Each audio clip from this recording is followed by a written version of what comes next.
Fotheringay Castle, February 8, 1587. A biting wind swept across the frozen grounds. Inside the great hall, a black draped scaffold had been constructed overnight. Not a grand public display, but an intimate grim setup for a select few.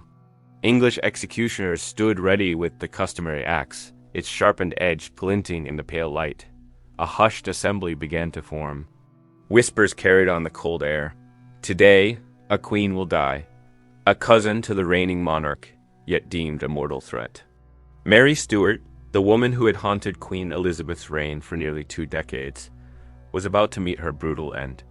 Within the castle walls, in a small chamber that had been her prison for many long years, Mary awakened to her final day. At 44, she still carried herself with the regal bearing that had once charmed the French court. Her loyal ladies, enduring to the last, helped her prepare. Mary had chosen her attire with deliberate care, a black satin gown, beneath which she wore a crimson underskirt and bodice. Colors that would artfully conceal the inevitable flow of blood, a choice both defiant and practical. "I pray you, do not weep for me," Mary said to her weeping ladies, "for I am about to be freed from all my troubles." This calm resolve, noted by witnesses, revealed not only a deep faith, but a profound understanding of her grim fate. How did Mary Stuart come to this terrible end? Daughter of James, the Fifth of Scotland, and Mary of Guise, Mary grew up in the opulent French court, where she was married to the Dauphin Francis.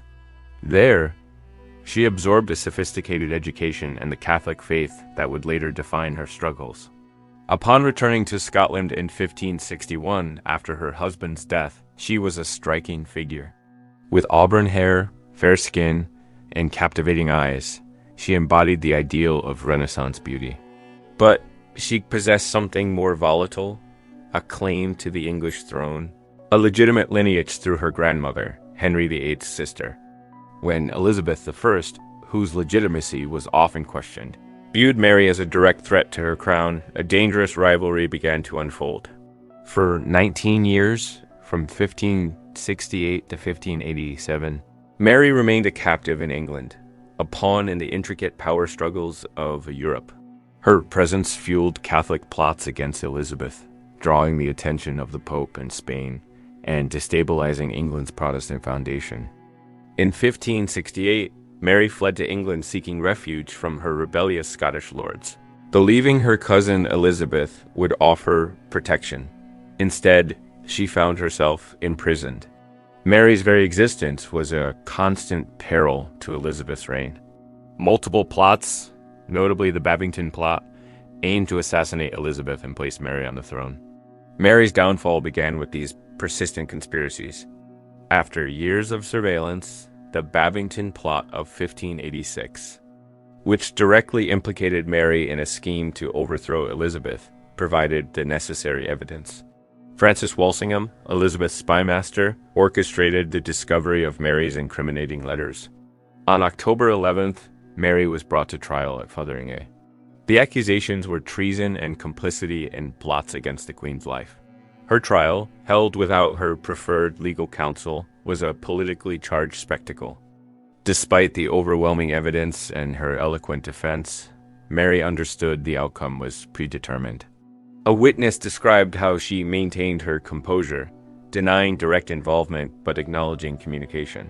It didn't matter.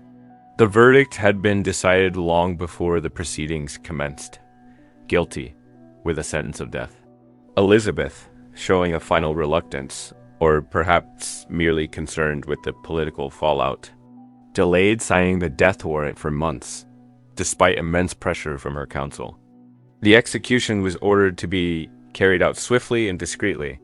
Back to February 8, 1587, at 8 o'clock in the morning, Mary received news that the execution would proceed imminently. A chilling confirmation, yet she met it with steadfast resolve. The remaining hours were spent in prayer and final preparations. Witnesses reported that she received communion and prayed fervently, often invoking divine mercy. At one point, she declared her innocence of any intentional wrongdoing against Elizabeth, saying, "As for my offense against the Queen, I have never committed any." At 10 the procession began. Mary bade farewell to her ladies, distributing small gifts as keepsakes. Rosaries, embroidered handkerchiefs, pieces of jewelry. "Remember me and how I guide a true Catholic queen," she asked them before being led to the Great Hall. The few invited witnesses, mostly noblemen and officials, stood in solemn silence. There was a palpable tension, an almost reverent stillness, as Mary appeared, dressed in black and crimson, walking with the dignity that had marked her entire life. On the scaffold, Mary was granted permission to make a final statement. Her words were imbued with religious devotion and a claim to martyrdom. "I am a Catholic, and I die for my religion and for the right of succession," she proclaimed. "I forgive with all my heart all those who have sought my death." These words revealed an unwavering conviction. Even facing an unjust death in her eyes, Mary affirmed her faith and her claim to the throne. It was a masterful final act. By presenting herself as a martyr for her religion, she solidified her legacy among Catholics and challenged the legitimacy of her execution. After her speech, Mary removed her outer garments, revealing the crimson underskirt. One of her last gestures was to offer a purse of gold coins to the executioner, a customary payment. She then knelt on the cushion, her eyes fixed on the crucifix held by one of her ladies. Her lips moved in prayer. "In manus tuis me commendo spiritum meum." "Into thy hands, O Lord, I commend my spirit." The executioner delivered the first blow. It was not clean. The axe struck the back of her head, causing Mary to cry out. A second blow landed, severing part of her neck but not her head. A collective gasp rippled through the onlookers. Finally, with a third brutal stroke, the head was fully separated from the body. There was a moment of horrified silence, followed by the sound of the executioner picking up the head by its hair. He raised it, proclaiming, "God save the Queen." But in a macabre twist, Mary's auburn wig came away in his hand, revealing her closely cropped, graying hair. The onlookers saw her aged face with lines of suffering. Mary's body was collected by her ladies.